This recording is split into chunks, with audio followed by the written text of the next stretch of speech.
Welcome, everybody. It's glad to have you here. We're going to talk about AI and graph databases and whether 1 + 1 = 3 or perhaps even more. Let's get started with some facts.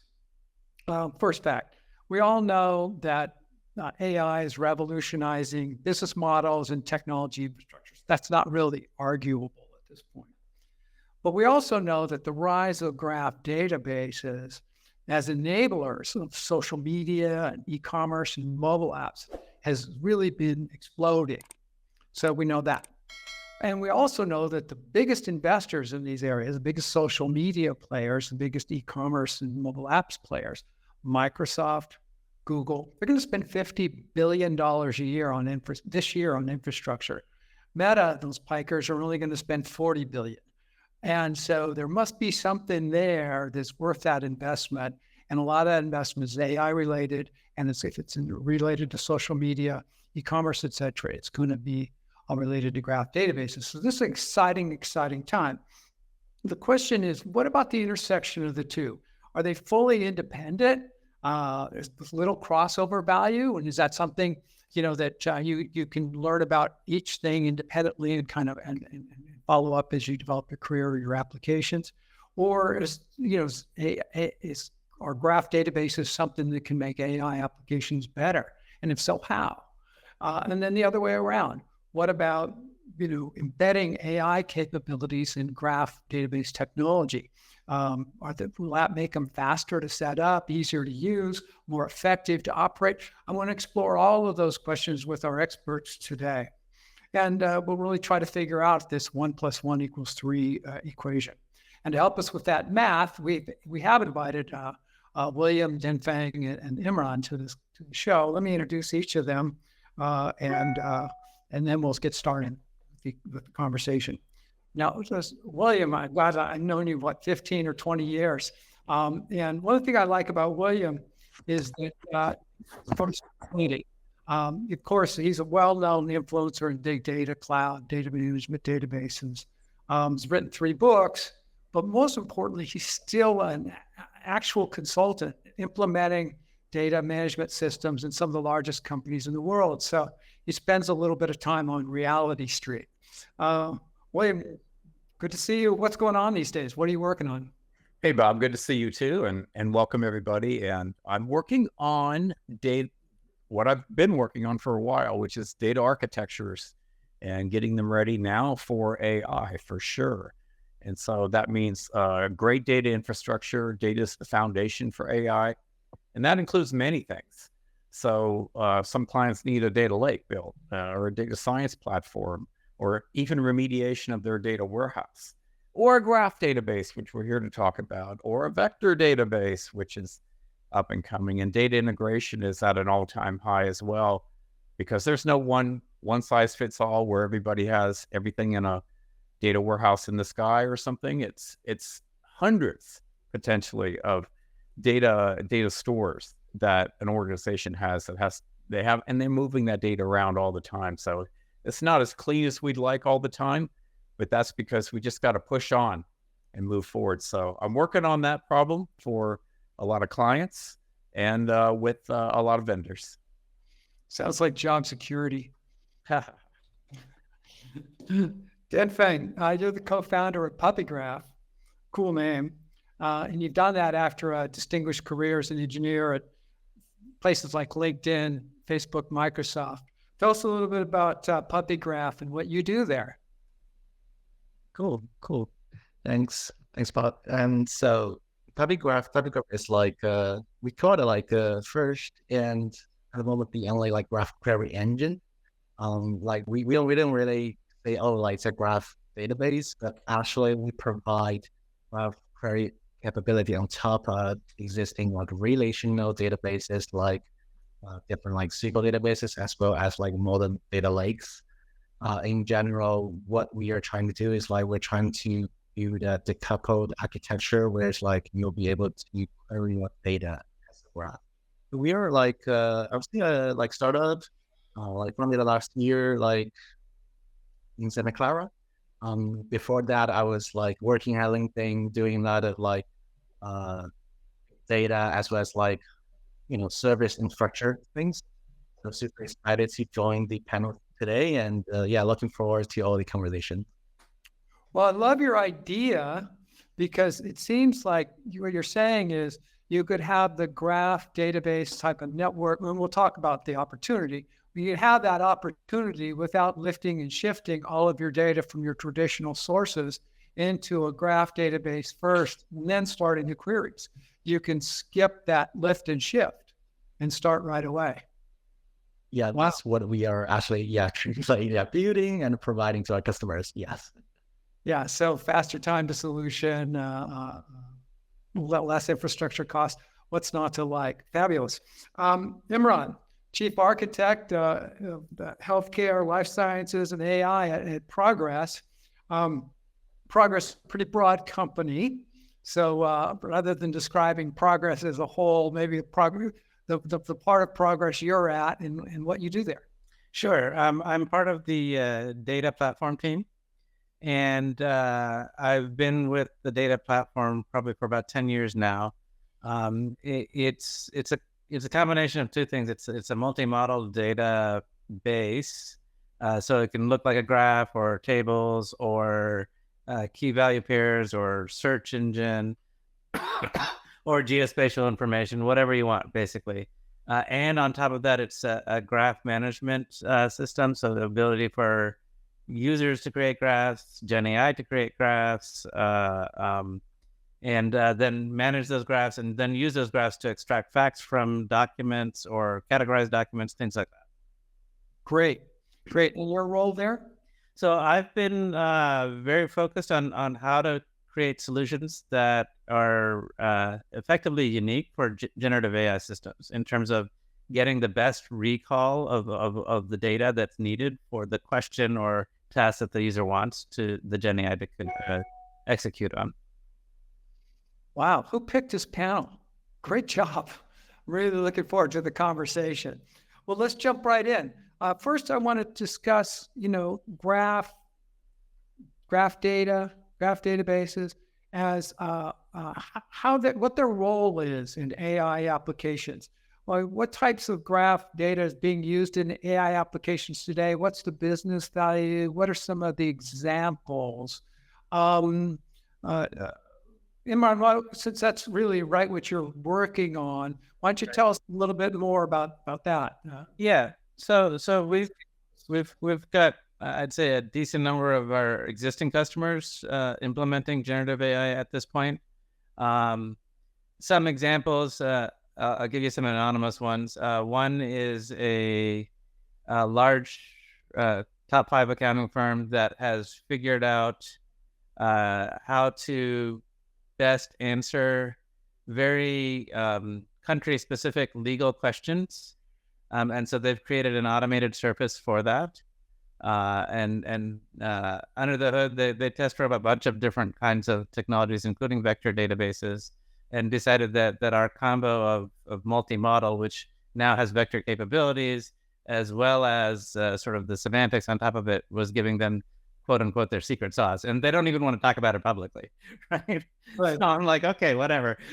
But as a generic use case, I could totally talk about it. And then we have a large crop technology company that did some testing, realized that sort of our platform was able to get them from 50% question accuracy to 90%. And that was, they just decided to roll with it at that point. And another really interesting company, I'm drawing a blank on, but if it comes back, I'll give you a heads up on that one. Okay. And Danfeng, your whole purpose is to provide this graph-like interface for applications. Tell us about some of the use cases and opportunities you're seeing in AI. So one of the queries we got from customers is basically, I think recently, right, like Microsoft and other companies has published blogs about how graph can improve the accuracy of the large language models, and especially the graph. I think it's called graph RAG, and it is actually improving the accuracy, because in many cases, like with only like the vector database, and there'll be some like inaccuracy, and with the kind of setup of large language model. Graph actually provides a good way of augmenting this results and making it more accurate, making it like more fitting the data that is currently residing in our in customers like knowledge base. And we see a huge potential in basically doing this graph rack, and making sure the language models are more accurate with the help of graph data. It seems like thank you. It seems like the case Imran is talking about was kind of answering questions across broad, informations, and answering those questions accurately. You're talking about accuracy. William, does this make sense to you as an opportunity or use case? How this might all fit together, or do we need to explore? Or maybe you have some thoughts on that? Yeah, I think there's a strong intersection between graph and AI. And I think what graph does is it manages a certain sector of the data for an enterprise extremely well. And that is really the answer to supporting AI. It's having a great data infrastructure, having your data in order, having your data accessible, well-performing, in the right platform to succeed without too much duplication, and all the right data integration, and so on. And graph is a big part of that, and it has been for me for a good decade. We've done a lot in fraud detection. We've done some things around entity resolution and preventing network attacks and things like this. So sometimes it's like with fraud, you're trying to find a needle in a haystack. You're trying to look for anomalies. You got this great big graph with billions of nodes, and you're just trying to watch for anomalies in that data. But other times it's like for an airline, they matched up customers with their flight, and the flight with the destination, and all the attributes of a flight that we can imagine. And they just wanted quick lookups, because they get people on the phone, and obviously, that could be a panicky kind of situation. So they just need to be able to look up really quick. And graph is really great for looking that up really quick. And it's great for managing any data that is of a networked, or you might say that is about relationships. And we all have them. We all have those workloads that are about relationships. And so it manages that really well and supports AI with that data. So in an airline's case, you have customers who are frequent flyers, and then they have family members of those customers, and all these relations around these customers. And then they have all these flights that are out in a network of flight network. And then the intersection of those two networks is what you're talking about, and being able to effectively query across them. Well, yeah, in one graph. It's a heterogeneous node graph. And they could have done it relationally. We modeled it there too. But it actually turned out to be a lot faster to do what they needed to do in a graph database. And this is true for a lot more use cases in organizations than organizations acknowledge. I think in a big way, organizations are not really getting the benefit that they could be out of graph databases. And it's a lot because you can do it relationally. It's just doing it the hard way for a lot of workloads. But people have traditionally done things the relational way. That's the way they're used to.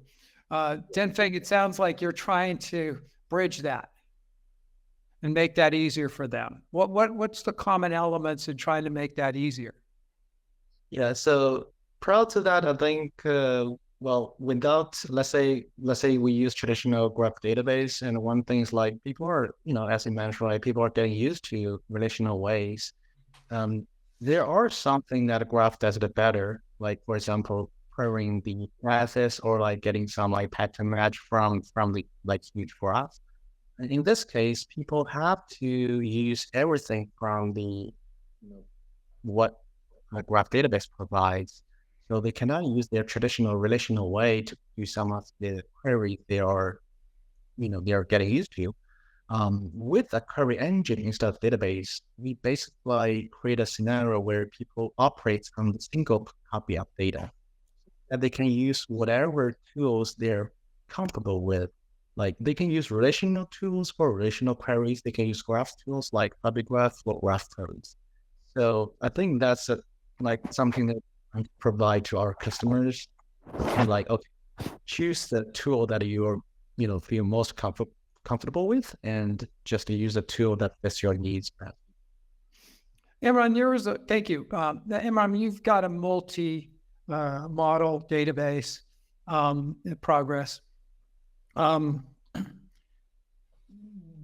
Why do you find people use that part of your database? Why not, some other kind of database, right? That they may be familiar with. Yeah. So it turns out, typical large enterprises have, unfortunately, their data all over the place, right? Not just in databases. They also have it in PowerPoint slides and summary documents and PDF files, and every which way you can think of, they've figured out how to put their data in yet another storage format.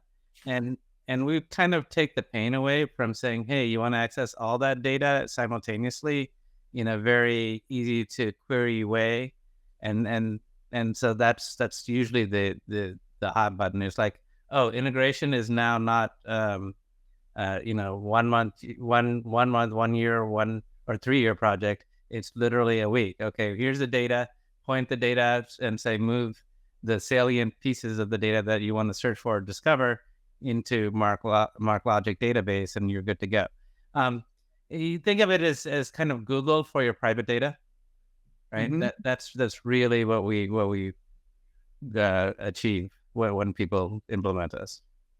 So, William, coming into this, you might think, okay, so we have a graph database full of customer relationships, for example, customer history. And so we're really not talking about a one-to-one relationship between some sort of AI-driven generative and one graph database, where everybody seems to be talking about multiple sources of which the graph database, and using a graph tranquility is the enabling support for the AI application. Is that what you're seeing? Oh yeah, I mean, I can imagine. I could imagine probably if I thought hard, but most AI applications are definitely going to utilize other data other than graph data, and if it uses graph data, that's because it needs that particular kind of data. And now sometimes, as was mentioned, the graph data is actually stored in a relational database. You just point the tool will just point at that data and say, well, there's the vertices and there's the edges, and here's this rich set of graph algorithms that you can now run on that relational data. Got it. Well, that data, if it goes to AI, is going from a relational perspective to AI. So is that graph data? I don't know. But that data can go to AI. But in my experience, most of the data going to AI apps are coming from a data lake, so cloud storage. And that's sort of the foundation data for AI. And then you need all this other data, which may include graph data. And then one quick question, and maybe each of you guys can answer. In particular, graph databases per se, specific for graph, who are the big vendors in that market? And William, what do you see? Well, we have to say Neo4j. I would say they kind of popularized this space. I don't know how long ago it was, quite a ways. Tiger Graph, ArangoDB, Azure Cosmos DB, and so many others. There's so many. So that's the specific standalone. Now, Imran, you guys do graph within your multi-model database. You don't have a separate graph database at Progress? No. It's a single C++ kernel that operates in real time across all of the data and is transactionally consistent. So you dump some new tables into your system, the graph is updated live, right? You delete a document from your system, the graph is updated live, right? So basically the consistency between the graph and your source data is within milliseconds. And that's sort of the uniqueness we bring to the table here. You're nodding, Danfeng. You agree? So like think of something like basically it's like you would like to access different variety of data, and we see there's a trend of like storing data in different places. Especially there's like also like recently, right, like especially for analytical data, there's like trend of like storing them more and more in data lakes. Like just naming a few like Apache Iceberg, like Databricks up there on like Delta Lake, like Apache. Clean up like getting all this stored there. So yeah, basically like having data model from these sources would be also beneficial. Got it. Quick question from the audience was about successful success story in fintech or banking. Anyone have one that I know you're more healthcare, Imran, but somebody across the hall. So we have I guess an initiative going on right now. There's a new standard for transacting money between banks. SWIFT is sort of the old standard. The new standard is very highly focused on XML based content because it makes it really flexible, and we have a decent number of our customers implementing that at this point in time. I think it's called 24,001. And so those would be like compliance cases? No, it's actually moving the money. Like if I want to move $1 million from this bank to this bank, right? How do you do it? That the actual transaction of moving money is what this does. This new. So if you had that moving the money, then you would then later on want to have an AI application that's doing fraud analysis. Exactly. Well, maybe real time. Not real time would be even better, right? Prevent the fraud from occurring. Maybe compliance could be done later, but fraud analysis needs. So that'd be an example where this new standard is kind of creating opportunity. Yeah. William, any cases you can think of, or is that a good? I was going to go to fraud detection because it's very complicated anymore, and it has to do with actors acting together all across the world at a specific point in time. It has to be fleshed out really quick. And so if you're, as banks do, if they're updating a graph, a database quickly, that can always be analyzed. You sort of make it into a knowledge graph this way, where it's telling you, hey, watch this transaction. It could be fraud. And so it's learning what fraud is and revealing potential fraud according to your parameters as it happens. And there's a lot of different entities involved, a lot of different node types involved in a graph like that. But I mean, I would say that of everything, graph databases has been largely responsible for driving fraud way down in banks. Right. Just a sister application of that would be risk calculations. So being able to detect that these two people live in the same household and have different names and different accounts because maybe they're living together, but they're not married, right? Being able to detect sort of the family risk versus individual risk, that sort of thing. Yeah, that's interesting because in the case you described, William, you have multiple actors, a network of actors, and you have a network of vulnerabilities and, and access points and things of that nature. And then, so perfect graph kind of a situation, network type situation. Imran, you're talking about a case where you have to really understand the relationships between a couple of things in order to understand the bigger picture. Fantastic. So if you guys don't mind, let's flip it. Let's talk about how AI is a solution as an enabler for doing this kind of graph type querying, managing, using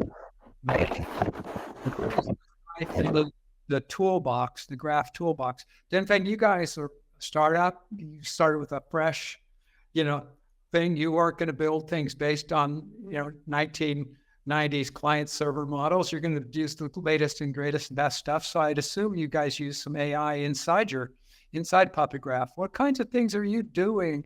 What kind of capabilities are you providing that are kind of turbocharged by AI?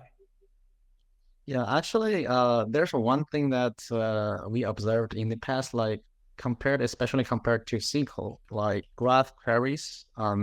Like there are some like major languages like Neo4j, like Cypher. There's also Gremlin. Graph queries still have a very steep learning curve. Adoption is not as high as SQL, right? Which is like really like the language for data analysis. Mm-hmm. We learned that like large language models and AI is actually pretty helpful in actually providing an interface to customers, say that they are just starting using graph. They have some concept, but they are not, I would say they're not like very familiar with the graph query language. So AI provides a very good tool like text to query, this kind of thing for them to start. And actually trying to help them make graph query easier, make graph more accessible. So that's something that we observed, and we're actually leveraging like text to queries, and together with our graph offering in a demo that we can do, actually write a blog about this end-to-end case, demonstrate how you're going to start querying graph without loading it, without learning queries like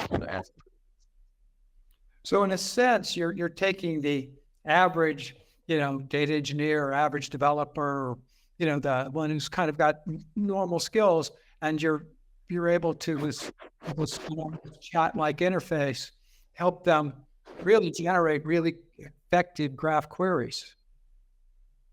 So it's a true AI enhancement of their capabilities, enhancement of the human capabilities. That's fantastic.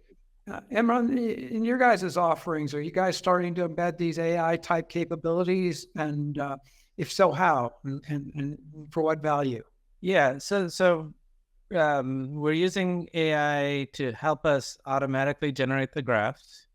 Mm-hmm. So the idea of like prior to about a year ago, subject matter experts used a GUI interface to generate the graph. But now we have what's known as a AI suggestion tool. So you can be in a particular area in the graph and say, hey, suggest related sub items to this graph. And you just click go and it pops up 10 potential items you might want to add to the graph, right? As an example. Well, that's great. William, you guys do practical work. How do those two capabilities sound to you? When you're an implementer? They sound great. I mean, AI should be in everything these days. I know we might feel like we're kind of awash in everything's AI, but yeah, everything's going AI, and probably for good reason. And graph databases are no exception to this.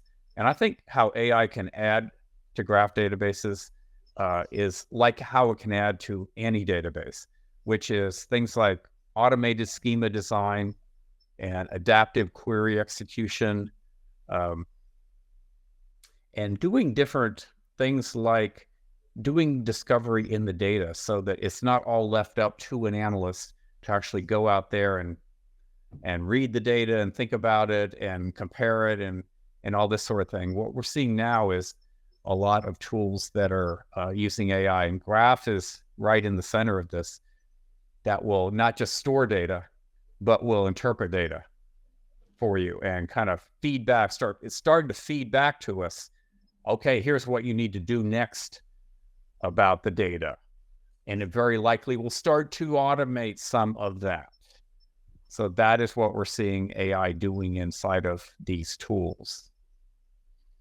So in some ways, where we're at because you just said, and soon automate, where we're at now, in some cases, with the development tools that Danfeng's talking about, it's actually getting the inputs and automating that query.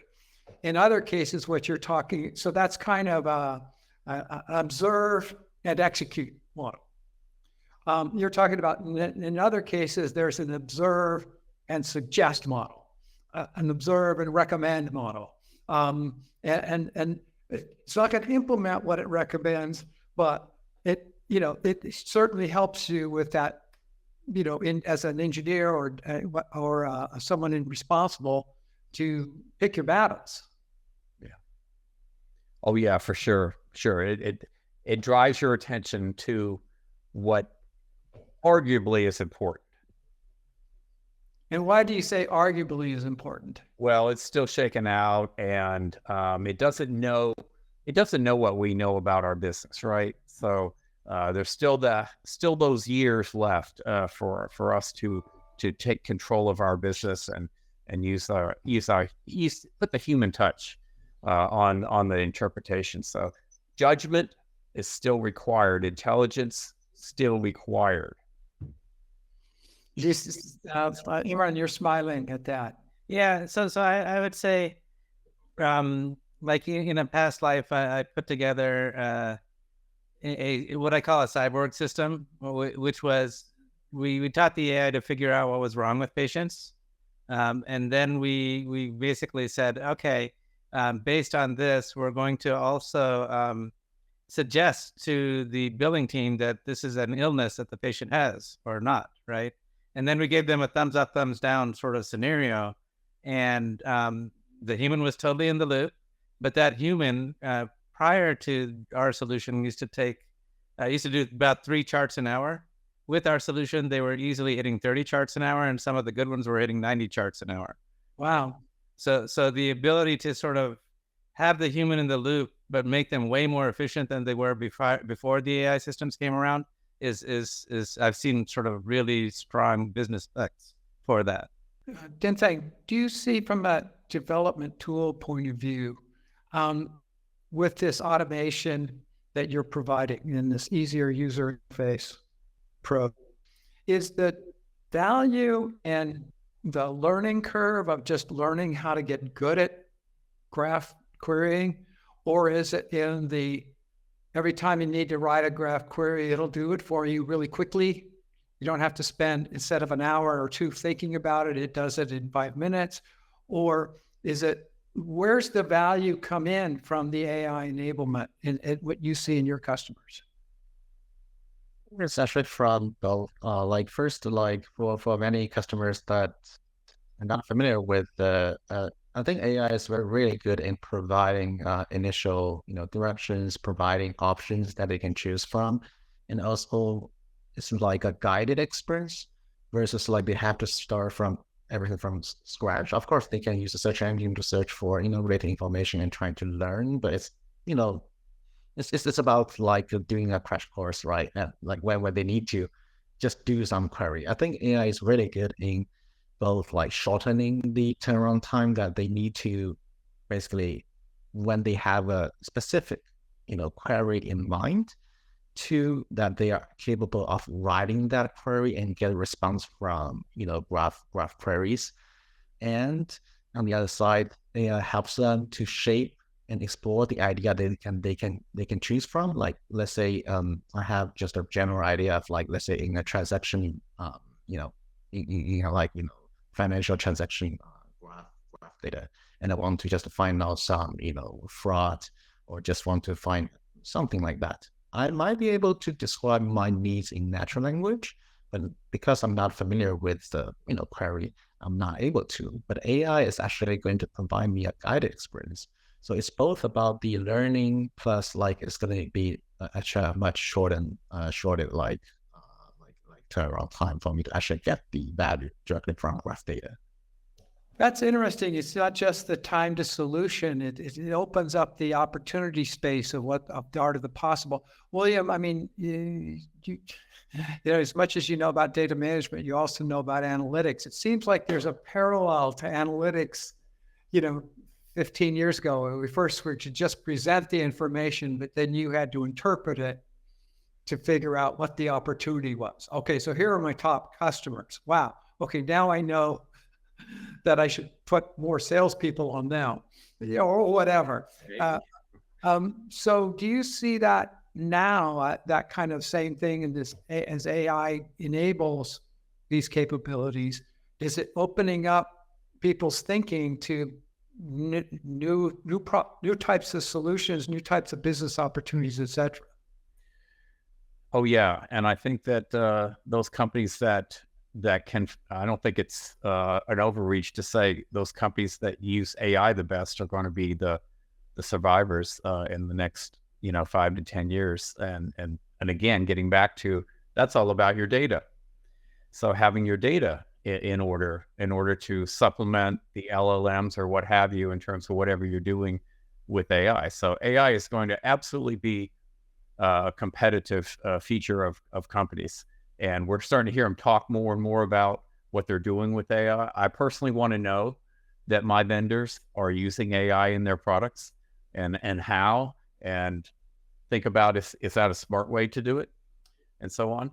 We just keep progressing. And you talked about 15 years ago. Well, I was doing this 15 years ago before graph databases really, and think about how we were doing these kinds of workloads, if we were doing them at all, if we're even thinking about our relationships. Well, it was the relational database, and we were doing self-referencing tables, or I was doing self-referencing tables.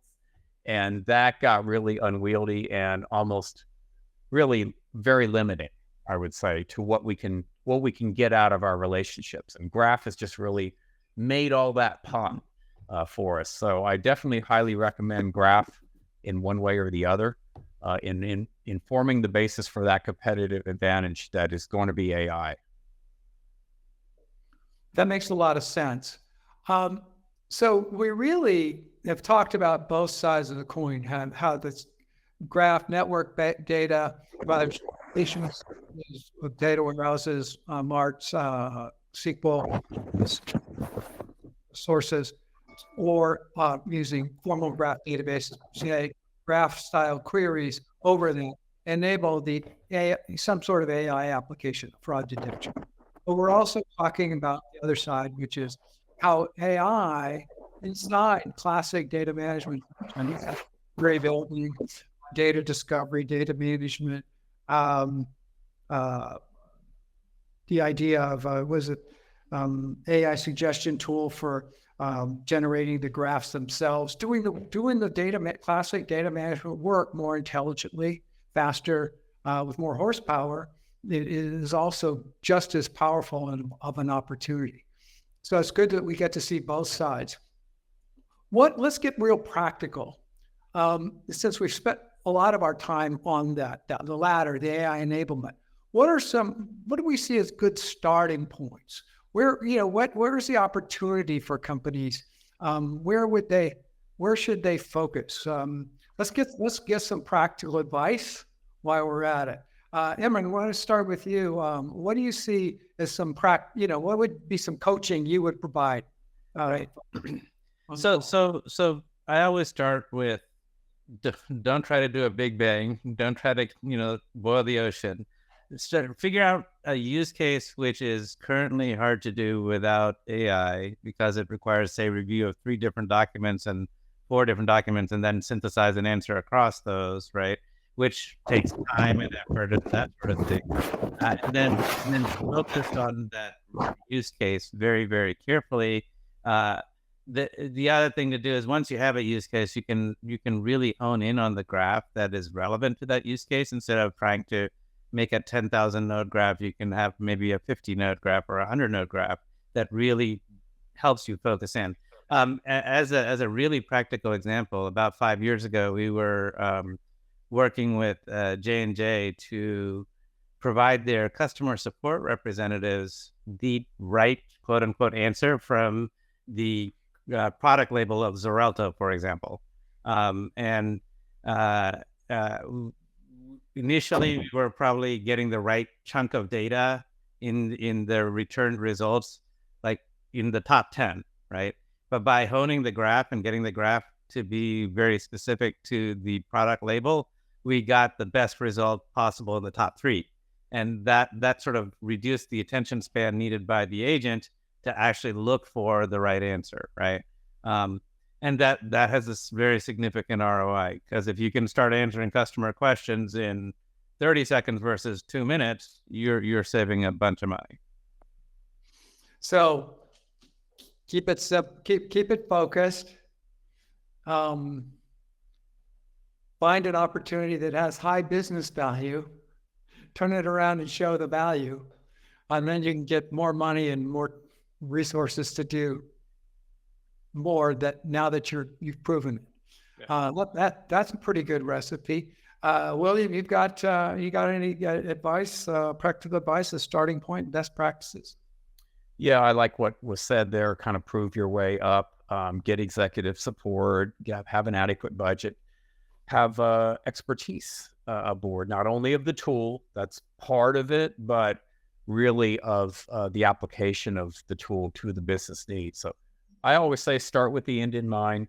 What are you trying to accomplish here? It usually ties back to some form of return on investment to the business, which means you're trying to either increase sales or you're trying to reduce expenses. And we could say fraud is an expense if you like, but and then you put that on a probability distribution. That's what it's costing, or that's what you're going to gain. So how much is the project? Well, a well-crafted graph-oriented project in an organization will well more than pay for itself, unless you've already, unless you're really mature with graph and you're already there. But for most organizations, they're not, and there is ROI right there on the table for this technology, and you just got to look for it. Start with your business goals. A lot of them, you're creating initiatives towards your business goals. Well, most of them have a relationship or networking element to them if they're not outright all the way there. So you just got to look for that and just think broadly about, well, what if we used a graph approach for that aspect of the application? How much better would it be? So there's a couple of things I like about that, follow the money, but also you're talking about this untapped opportunity. You might have pounded the heck out of, optimizing your databases and doing a great job with your query tools and maybe cleansing data and the things of those niches. So the marginal investment there might not have, if you haven't done much on with graphs, the marginal return on an investment might be really high because there's quote unquote low-hanging fruit. So you're almost saying, look for low-hanging fruit. Yeah, sure. Absolutely. Absolutely. The organizations, especially today, more so than even like last year or the year before, they don't have a lot of patience. They want things done immediately. I had this conversation just yesterday with a client, and he said, my CEO knows that you can't put 9 women in a room and get a baby out in a month, but he doesn't want to hear that. So make it happen. Danfeng, what you're dealing with customers every day, you have some practical advice for them? Yeah, I would suggest just a viewing graph viewing graph as a way of getting your structured data, private structured data, work together with the AI or all the models, because today there are so many companies publishing like large language models, they are open sourced, and AI is definitely very accessible today. But on the other side, each customers have their own private data. They are actually highly structured. Some of sales data, the relationship, they are already structured. So treating graph as a way of organizing these structured data and improving the AI, combining them together in a way that better provides better guidance to your decision making, to your business running, and it's kind of injecting your private data, injecting all the proprietary business data into the magic power of AI. So getting the best of the two, that's something that I'm really believing and would recommend everyone to just start looking at it. So you're in the 1 + 1 = 5 camp. Yes. That's great. Well, listen, guys, we've gone 55 minutes, and so it's probably time we wrap up. But let's give each of you a quick second for follow-up with each of you individually. Do you have a preferred approach for people to reach out to you, website, whatever? William, why don't we start with you? How do people want to get in touch with you? Of course, you're the newest expert on the Inside Jam site, but what other suggestions might you have? I am there, but you can get in touch with me at my website, McKnight, CG for consulting group.com. Great. Imran, for customers interested in contacting me directly, would be imran.chaudhri@progress.com. And I tend to respond to email on a 24-hour sort of delay time frame, so don't expect an immediate response. Got it. Your AI chatbot for email management hasn't been fine-tuned yet. Correct. Got it. Danfeng, get in touch to learn more about PuppyGraph or get in touch with you. What do you suggest? Of course, you have a site there you do have a solution site on Inside Jam, but what else could you suggest? Yeah, so PuppyGraph, hopefully that's a name easy to remember. So we do have our website, puppygraph.com. For any questions, feel free to contact, and there are contact information. And in order to connect with me, it's also recommended we can connect on LinkedIn. Well, I was working on LinkedIn, so it's ads as well. And last but not least, we are also recently working on a blog that demonstrates some use cases AI plus graph is 1 + 1 to 2 or more, something like that. And it's under review, and it's going to be published very soon. And we can also coordinate with with this panel and update the link when it is ready. Fantastic. I'm really looking forward to reading that. Well, gang, thank you so much for investing your time in helping our viewers get more insight. It's Inside Jam. We're just going to do that, have these good kind of conversations, and we'll continue this month after month. So thank you to all of our guests today. Thank you for the attendees, and I look forward to our next conversation. Bye now. Solutions Review is inviting you to join InsightJam.com. What started a few years ago as a social media event to celebrate enterprise technology has now grown into an always-on tech community with live events, discussions, videos, vendor showcases, and industry resources. Our vetted roster of experts, thought leaders, and analysts are sharing tips and tricks daily. So if you're interested in getting involved, join the long list of companies and brands who have already participated by visiting InsightJam.com today.